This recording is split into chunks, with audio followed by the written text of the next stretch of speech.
نحمده ونصلي على رسوله الكريم اما بعد فاعوذ بالله من الشیطان الرجیم بسم اللہ الرحمن الرحیم۔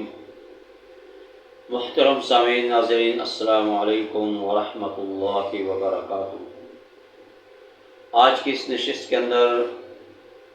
قرآن پاک کی آخری 2 صورتوں کے متعلق کچھ عرض کروں گا۔ تو یہ آخری 2 صورتیں احادیث مبارکہ کے اندر اس کی بڑی فضیلت آئی ہے۔ ان صورتوں کے نازل ہونے سے پہلے اللہ کے پیغمبر صلی اللہ علیہ وسلم مختلف کلمات کے ذریعے سے استعاذہ استعمال فرماتے ہیں، لیکن جب یہ صورتیں نازل ہوئیں، یہ دونوں صورتیں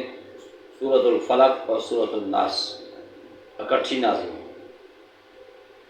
اور یہ صورتیں جادو جنات کے لیے، حاسدین کے حسد سے بچنے کے لیے، شرورات اور فتنوں سے بچنے کے لیے نہایت ہی اہم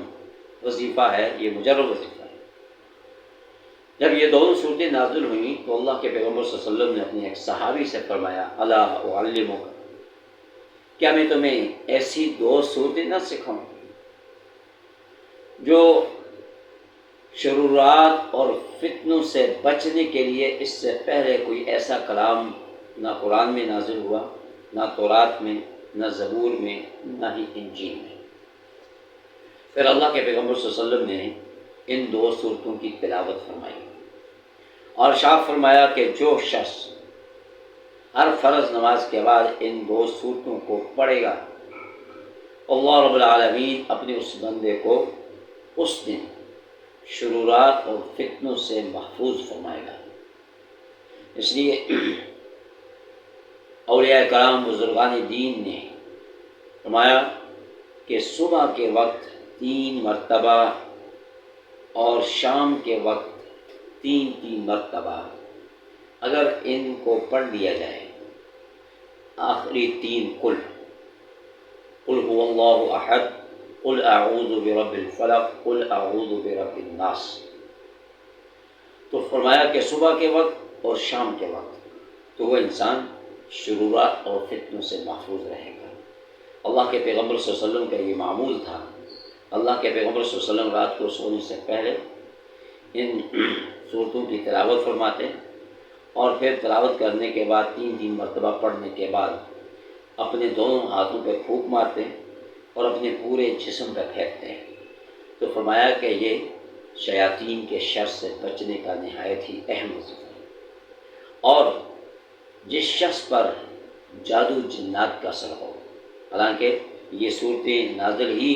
جادو کے توڑ کے لیے تھی، اللہ کے پیغمبر صلی اللہ علیہ وسلم پر جادو کے اثرات ظاہر ہونا شروع ہو گئے تھے، تو اللہ رب العالمین نے یہ 2 صورتیں نازل فرمائیں اور فرمایا کہ ان صورتوں کو ایک آیت کو پڑھتے جائیں، اور وہ 11 گریں تھی